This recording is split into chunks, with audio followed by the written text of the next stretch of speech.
Welcome to the ATL Arts Collective. I'm Kim Drobes, and this is the Collective Spotlight series, bringing you individual stories from the ATL Arts Collective. Today's Spotlight features Asia Arnold of Mainline magazine telling the story of Muelas.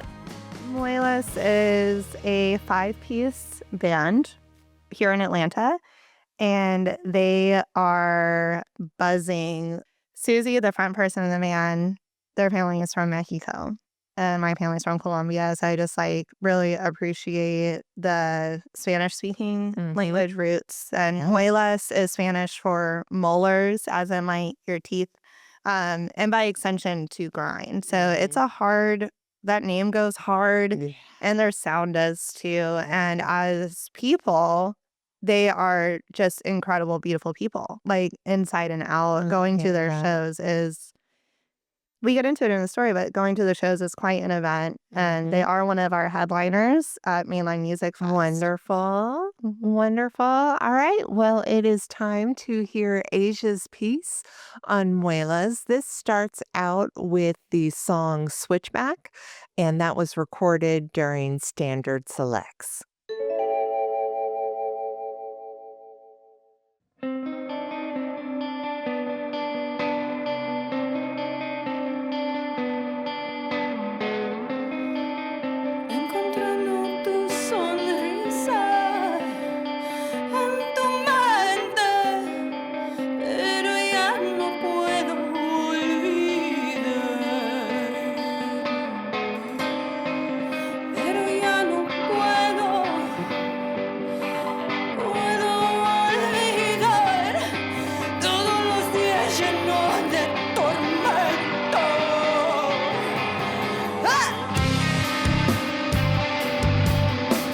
That's the new Atlanta heavy punk hardcore 5-piece outfit Muelas, which is Spanish for molars, or by extension, to grind. The band formed in 2025, starting with their first live show at the Masquerade in Atlanta on June 14th that same year. Since then, the group, which has become a bit known for its hardcore, mariachi, punk, and classical music elements all fused together in these extremely intense and emotionally charged live performances, has had a bit of a meteoric rise, and not just in Atlanta DIY terms. Within 1 year of their first show, Muelas got signed to Second Engine Records based in Philadelphia, which just released the band's debut EP entitled Bellow. That EP is out now on vinyl, digital, and streaming, and it features 5 original tracks, including the band's hit debut single Melt, which low-key became the anti-ICE protest song of the summer. Really quick, Melt's going to be our newest single that we're about to release. Melt is all about ICE. As a proud child of immigrants, it hits really close to home. And so I'm really thankful for this music to be able to let it all out in a very cathartic way through art.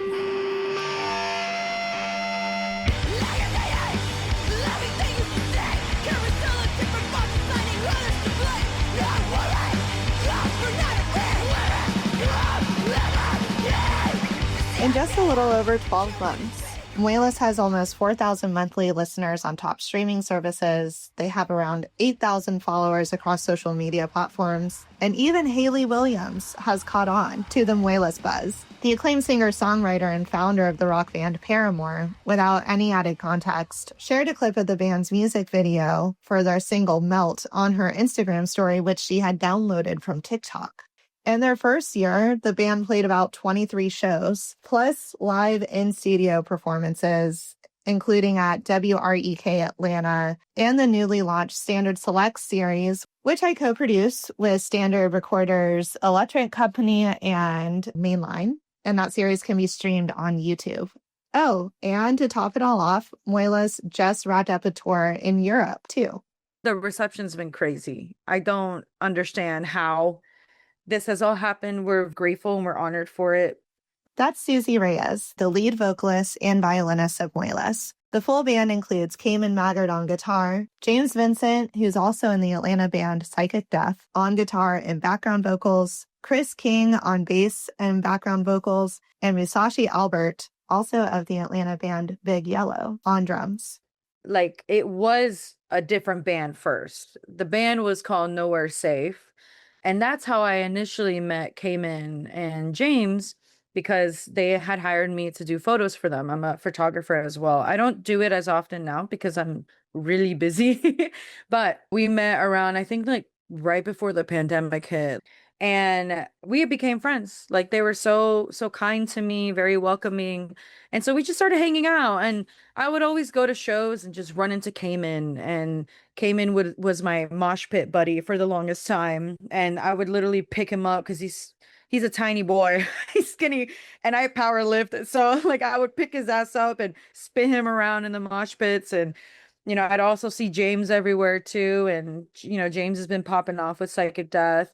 And basically I shot their last album cover. I invited them all to my house. I had this broken down shed that the city of Marietta kept pestering me about because they were like, hey, it's an eyesore. It's not up to code ordinance. You need to dispose of that. And so I said, hey, for your last album, why don't I give you sledgehammers and I do a time lapse of y'all just like beating the shit out of that shed in the back of my house.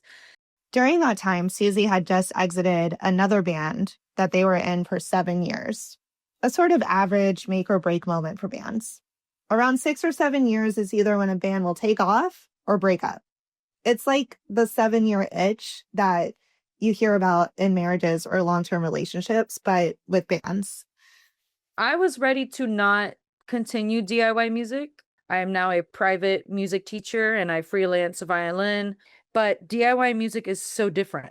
It's a different heart that people don't understand. Like when I say, oh, I'm a musician, there's two ways people view it. Like in my head, I kind of separate in two ways. It's like corporate music where you are being hired for services. Like, for example, me doing weddings and events.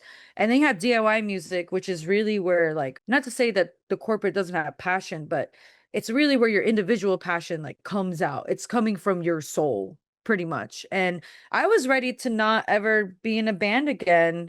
Then, as the story goes, the people surrounding Susie just wouldn't let that happen. It was especially Cayman Maggard, the guitarist in Muelas, who couldn't let it go. In Susie's words, he pestered them in, quote, the kindest way. Offline, Cayman has told me what they saw in Susie, and anyone who has seen Muelas perform live has seen it. But Cayman and his bandmates were the first to recognize it and harness it, creating a new experience for Susie, who's used to being more of a side character with their violin and live musical projects.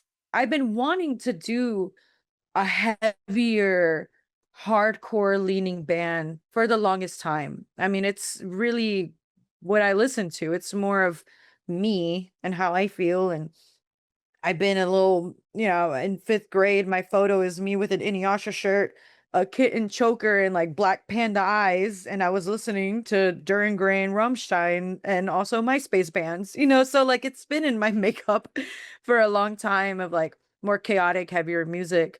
And they had some sort of like riffs that they were going to use for Nowhere Safe, the band that was and now no longer exists because Muelas replaced it. And so that first band meeting, I'm not gonna lie, it was me, Cayman, James, and Chris. And I was nervous as hell. Just because this really is my first time fronting. Like my mariachi band, I am one of the fronts, but this is so different. This is really my first time fronting this kind of style of band. Muelas is technically a new band, but don't let the timeline fool you. This is not one of those band stories where people randomly sitting together eating pizza decide to start a group and boom, right place, right time, and everything just happens for them. That story doesn't really exist to begin with. You can bank that pretty much anything creative that seems easy and effortless and seamless very much isn't any of those things. Behind that 2.5-minute track or that 20-second TikTok clip or that Instagram carousel are hours and hours of meticulous and usually painstaking human-made efforts to know when something is ready, which is the moment that it's no longer just theirs, is a unique skill that not everyone possesses. However, for Muelas, it seems abundantly clear to them that their music is not just for them, but it's also for the community, something that became distinctly clear in their first ever live performance. Our first show, first of all, it was on Father's Day, and it was a Sunday. But the day prior, or I think it was 2 days prior, I was in Chambly protesting. There was, obviously, we know what's been going on in Atlanta and all around the country with ICE and the immigration raids that have been happening. And Buford Highway in Chambly has been a hot spot for those immigration raids because it is a predominantly immigrant area. And I was at that protest, and DeKalb police decided to tear gas and really come in hot with the way they were pushing people, pushing protesters around, not letting us protest in peace. And to have that happen and then play our show like next day or 2 days later, it really amped up, in particular, this one song that we were almost not going to play because it wasn't ready, which is our song Melt, which is our anti-ICE song. And talking about my experiences as a daughter of Mexican immigrants. And so this song Melt that we had written, we had the riff down, but I didn't quite know what it was going to be about. But as soon as that happened, I kid you not, next day, lyrics were done. I was at the gym and I was on the treadmill, and I kid you not, like, tear gas, the way it goes in, you could still feel it next day. And I was just feeling it down my throat still. I was having that weird like sensation, and on the treadmill, I wrote it out, and then I did some deadlifts to get my anger out and help me kind of process, because that was a lot. It's affected all of us and all of our community. And so at our show, when I remember came in, James being like, are you good for Melt? Like, are we going to do it? And like, at that point I had the title, I had the lyrics. I was like, yeah, we're doing it. That kind of was the start of something really special that happens during our set. In the middle of our set, we always take time to talk about the injustices going on. All right, I need you all to hear me loud and clear when I say something, okay? As a queer, Mexican-American child of immigrants, ICE does not belong in our schools. They don't belong in our places of worship. There is no such thing as an illegal human on native stolen land. While it's the devastating and supreme injustices and displays of inhumanity that get their writing juices going, it is the communal spirit and the extremely potent emotional energy at Muelas live shows that are really drawing people in. And to be sure, Muelas certainly isn't the only band writing about the ongoing horrors like violence committed by ICE, attacks on free speech, and other authoritarian maneuvers and warfare. In Atlanta, where the scene has increasingly lost more third spaces and DIY venues, especially in the last few years, the need for spaces to process the human experience, to make art, and to make friends is simply spiking extremely high among young people and creatives. Muelas and bands like them provides that space wherever they are putting on a show, and now with their debut EP, which fans and listeners can have at home. At the end of the day, we still have each other. And I know shows for me have been a safe space for me to get all my anger out, for me to get all my joy out, for me to get all my energy out. And I wanted our shows to be that for people. Similarly to other Atlanta bands like Sword 2, Upchuck, and Playtime, who also got their start around 2017 and 2018, Muelas creatively uses their music as an organizing tool just as much as they use it for creative expression. Muelas' EP Bellow is chock full of songs speaking truth to power from a global level, even down to the hyper-local. In their song FYJJ, that truth is a bit more pointed. More specifically to developers in Susie's neighborhood in Marietta, whom they've been battling for months. For their neighbors, this fight has been going on for decades. It's been an ongoing thing in this neighborhood since like 2002. It's been a long time fight to not ruin the neighborhood with atrocious developments that are not conducive to the area whatsoever. And so my experience, my personal experience from canvassing neighborhoods, gathering my own community of neighbors, and going up to bat against people with a lot of money, corporations, people who have contributed to campaign seats of elected council members. That was really my first time like being fully dipped into what community actually means. This was just such a different form, such a raw, different form where I was in the thick of it because I was the start of it. With no media outlets or reporters to turn to, Susie channeled their emotions and the actual story into the song FYJJ, which is featured on the Bellow EP.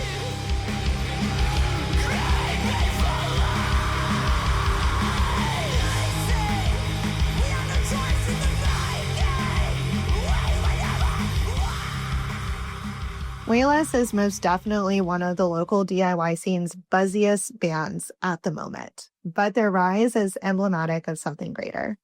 Atlanta culture once again becoming mainstream, the fact that Atlanta really does influence everything, and as a good friend once told me, pop culture is just Southern culture, but refined.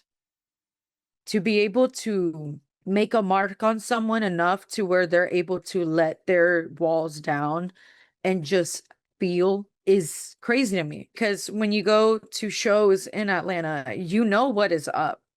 Atlanta, this whole like keep politics out of music, that doesn't exist in Atlanta. It literally cannot. Atlanta has been the hub of so many turning points of freedom for marginalized people in the country, just like New York. And I feel like Atlanta doesn't get not the respect, but people don't understand that Atlanta is like water. It's going to go where it wants to go, whether you're ready to hear that message or not.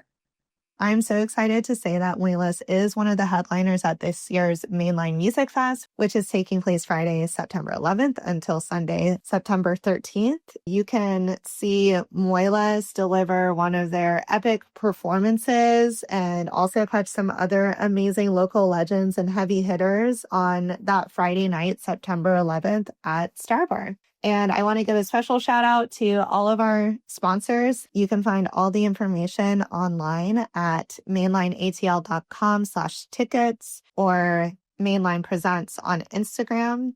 This has been Asia Arnold on Muelas for the ATL Arts Collective, signing off. That was ATL Arts Collective contributor and Mainline Magazine founder Asia Arnold talking to Muelas. Our next full-length episode comes out on Wednesday, and we will see you then.